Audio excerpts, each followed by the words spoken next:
Good morning students, how are you students. So बेटा जो आज हम रिवीजन करने वाले हैं वो आपका इकोनॉमिक्स का चैप्टर है मनी एंड क्रेडिट। और इसके एमसीक्यूज के हमने कुछ क्वेश्चंस आपको सेंड किए हुए हैं, उनका हम आंसर्स बता देते हैं कि क्या कुछ उनके आंसर्स आएंगे। वैसे तो लगभग स्टूडेंट्स के सही थे, ओके। फिर भी बेटा अगर कोई डाउट हो तो उन सबको क्लियर कर लेंगे, ओके। तो बेटा फर्स्ट क्वेश्चन था यहाँ पर, major portion of the deposit is used by banks for. जो बैंक्स में हम मनी डिपॉजिट करते हैं, अपना सेविंग करते हैं, उस सेविंग अकाउंट का बैंक्स क्या करता है, किसके लिए यूज करता है। वैसे तो आपको पता है, ऑप्शन हमने यहाँ पर 4 गिवन थे। फर्स्ट था extending loans, paying interest on loans, setting up new branches या पेइंग टैक्सेस। तो बेटा यहाँ पर मेन मोटो क्या होता है, लोन को एक्सटेंड करने के लिए ज्यादा से ज्यादा लोन प्रोवाइड करते हैं ताकि बैंक्स को प्रॉफिट अर्न हो सके और उस अर्न होने वाला जो प्रॉफिट था उसको दूसरी जगह पर इन्वेस्ट किया सके, नई ब्रांचेज ओपन की जा सके और ज्यादा लोन दिया जा सके। इन दैट रीजन यहाँ पर आंसर क्या आएगा, ए ऑप्शन है एक्सटेंडिंग लॉन्स। क्लियर। सेकंड था बेटा मॉडर्न फॉर्म ऑफ मनी।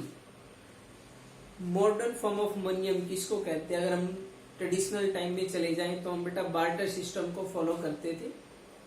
और बार्टर सिस्टम के अंदर अक्सर हम गुड्स टू गुड्स एक्सचेंज करते हैं, या फिर हम उसके भी बैक साइड और भी पहले चले जाएं तो उस टाइम में जो करेंसी थी वो अक्सर मेटल्स की हुआ करती थी, और मेटल्स भी प्रीशियस में जैसे गोल्ड है, सिल्वर है, ब्रॉन्ज है, इन सब के हम कॉइन्स यूज करते थे। लेकिन टाइम के साथ साथ हमने करेंसी में चेंज किया, बदलाव किया, और आज जो हम करेंसी यूज करते हैं वो किसकी करते हैं, पेपर नोट्स की। किसकी करते हैं, पेपर नोट्स। तो मॉडर्न टाइम पीरियड में जो करेंसी है वो किस पे रनिंग है, पेपर नोट्स पे है।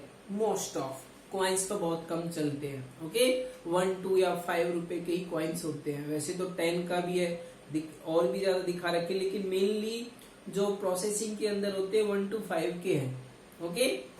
नेक्स्ट है बेटा number 3, repayment of the loan is dependent on the.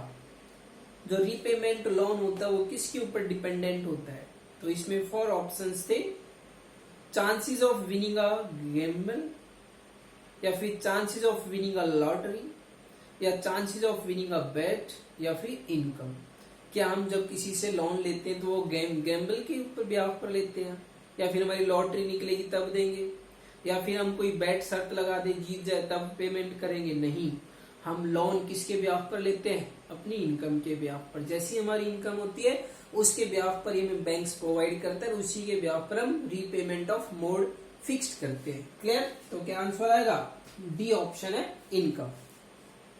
Next बेटा नंबर 4 क्वेश्चन था, what is the positive impact of credit. Credit का पॉजिटिव इंपैक्ट क्या है। तो वैसे तो काफी सारे इंपैक्ट है, ओके।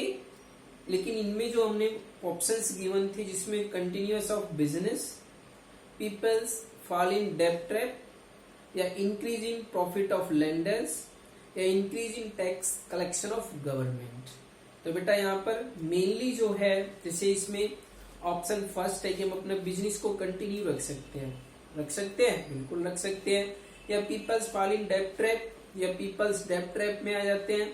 अगर हम सिंपल सी बात है पॉजिटिविटी के अंदर क्रेडिट गेन करते हैं तो हम डेब्ट ट्रैप में नहीं आते, क्योंकि हम फॉर्मल सेक्टर से लेते हैं।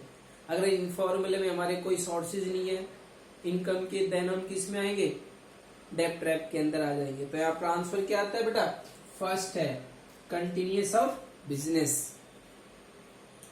अगला क्वेश्चन था,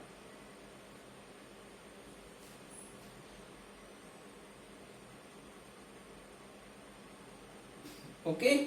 अगला क्वेश्चन था यहाँ पे, what is the full form of NABARD. NABARD बेटा एक बैंक है, क्या है, एक बैंक है नबार्ड, जो स्पेशली कह सकते हैं हम एग्रीकल्चर और रूरल एरियाज के लिए सेटअप किया जाता है, एग्रीकल्चर की डिमांड को फुलफिल करने के लिए। सो यहाँ पर हमने 4 ऑप्शंस दिए थे, जिसमें नेशनल बैंक फॉर अहमदाबाद, सिर्फ अहमदाबाद का मतलब सिर्फ अहमदाबाद ही होता है एक पर्टिकुलर एरिया में, जबकि नेशनल आ गया तो नेशनल का मतलब क्या होता है, पूरे इंडिया के अंदर होता है। दूसरा है national bank for agriculture and rural development, या फिर national bank for Asian roads development, या national bank for Asian and rural development. तो बेटा मेनली आंसर क्या है, जो हमने बताया एग्रीकल्चर के लिए सेटअप किया जाता है, किसके लिए, national bank for agriculture and rural development. Number 6, deposit in banks accounts withdraw on demand are called.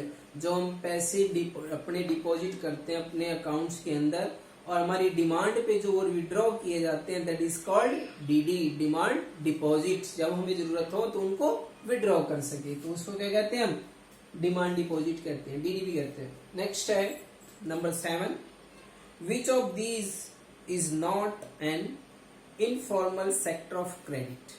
4 option थे, इनमें से कौन सा सोर्स है जो इनफॉर्मल में नहीं आता है। तो फर्स्ट था बेटा मनी लेंडर्स, किसका है, इनफॉर्मल का है। एम्प्लॉयर्स किसका है, इनफॉर्मल का है। बैंक्स किसका है, फॉर्मल का है। जबकि कैश ट्रेडर्स क्या होते हैं, वो भी इनफॉर्मल में आते हैं। तो यहाँ पर आंसर क्या आएगा, बैंक्स, क्योंकि फॉर्मल सेक्टर का है। नेक्स्ट है बेटा number 8, since money act as an intermediate in exchange process it is called। since money से पहले का जो सिस्टम था उसको हम क्या कहते हैं, या फिर जो मनी का एक्ट है, इंटरमीडिएट गुड्स का हम एक्सचेंज करते हैं, that is called medium of exchange. क्या कहते हैं, मीडियम ऑफ एक्सचेंज, जिसमें हम गुड्स का एक्सचेंज करते हैं थ्रू मनी, जिसमें मनी का सबसे ज्यादा इंपॉर्टेंट होता है, that is called medium of exchange, क्योंकि हम मनी के थ्रू एवरी ट्रांजेक्शन डन करते हैं। बार्टर सिस्टम में तो क्या आता है, गुड्स को गुड्स में चेंज करते हैं, लेकिन यहाँ पर मेनली एक्ट किसका हो गया, मनी का हो गया। नेक्स्ट है question number 9, what prevents the poor from getting banks loan. बेटा बैंक से लोन लेने के लिए पुअर्स को कौन रोकता है। सिंपल सी बात है, जब हम बैंक से लोन बोरो करते हैं तो कई सारी चीजों की रिक्वायरमेंट होती है, जिसमें कुछ पेपर, डॉक्यूमेंट्स, कोलेटरल, गारंटर्स, इन सब की रिक्वायरमेंट होती है। अगर ये नहीं है तो हम बैंक से लोन बोरो नहीं कर सकते। कहने का मतलब है हमें कोलेटरल डिपॉजिट करना पड़ता है, अगर कोलेटरल नहीं है तो हमें बैंक लोन नहीं देगा। तो यहाँ पर हाई रेट ऑफ इंटरेस्ट होता ही नहीं है बैंक्स में, तो लोअर रेट ऑफ इंटरेस्ट होता है, या फिर कॉम्प्लेक्सिटी ऑफ प्रोसीजर भी इजी है, बस अपने डॉक्यूमेंट्स लेके जाओ आसानी से में प्रोवाइड हो जाएगा, या अब्सेंस ऑफ कोलेटरल हमारे पास नहीं होता है, या फिर नॉन ऑफ दीज। तो सिंपल सी बात है, अगर हमारे पास कोलेटरल नहीं है तो बैंक हमें लोन प्रोवाइड नहीं करेगा, that means absence of collateral. अगला है बेटा नंबर 10, व्हाट इज डिमोनेटाइजेशन। बड़ा ही फेमस वर्ड है, पिछले 2-3 सालों से बहुत फेमस रहा है। Okay, demonetisation that means particular जो नोट्स होते हैं उनको इनवैलिड कर दिया जाता है, किसके थ्रू, गवर्नमेंट के थ्रू, या फिर हम कहेंगे बैंक्स जो आरबीआई हमारा हेड है उसके थ्रू इनको डिमोनेटाइज कर दिया जाता है, उनको समाप्त कर दिया जाता है, इनवैलिड कर दिया जाता है। जैसे अभी हमारे यहाँ पर हुआ था 2-3 साल पहले। तो यहाँ पर डिवॉल्टिंग करेंसी को बिल्कुल खत्म करना, ऐसा नहीं होता है। डिक्लेयरिंग सम करेंसी नोट्स इनवैलिड, सम करेंसी नोट्स को हमने इनवैलिड कर दिया, जैसे 500 और 1000 रुपए के नोट्स, तो उसमें सम आ गए, सब नहीं किए थे ना, 5, 10, 20 सभी नहीं हुए, सिर्फ कौन से हुए, 500 और 1000 के। तो डिक्लेयरिंग सम करेंसी नोट्स इनवैलिड। नंबर 11 है central bank of India is, हमारे देश का सेंट्रल बैंक कौन सा है, RBI, reserve bank of India. ये हमारे कंट्री का सेंट्रल बैंक है, क्योंकि जितने भी बैंक है वो सब किसके अंडर है, आरबीआई के ही अंडर है। ऑल बैंक्स को इंस्ट्रक्शंस किसके थ्रू जाती है, आरबीआई के थ्रू जाती है। ओके, कितना लोन प्रोवाइड करना है, रेट ऑफ इंटरेस्ट क्या होता है, ये सब फिक्सेशन ऑलरेडी होते हैं। कौन देता है इनको, आरबीआई फिक्स करता है। लास्ट क्वेश्चन बेटा, money has replaced dash as the medium of exchange. Okay, money has replaced, money को रिप्लेस्ड किया गया as the medium of exchange. जो पहले क्या था, हमारा मीडियम ऑफ एक्सचेंज था, दैट इज कॉल्ड बार्टर। क्या था, बार्टर सिस्टम जो है वो पहले हमारा मीडियम ऑफ एक्सचेंज था। किसके आने से पहले, मनी के होने से। अगर हम उसको रिप्लेस कर देते तो आंसर क्या बेटा, बार्टर सिस्टम है। तो आई थिंक कि आपके जितने डाउट्स थे वो क्लियर हो चुके होंगे। फिर भी कोई डाउट है तो आप पता कर सकते हैं कॉलिंग करके, मैसेज करके। और बुक बेटा कंटिन्यू अपना रीड करते रहें। ओके, अपना पूरी तरह से ख्याल रखें, सेफ रहें, घर पे बने रहें और अपने पेरेंट्स को कंटिन्यू फॉलो करते रहें। Good bye.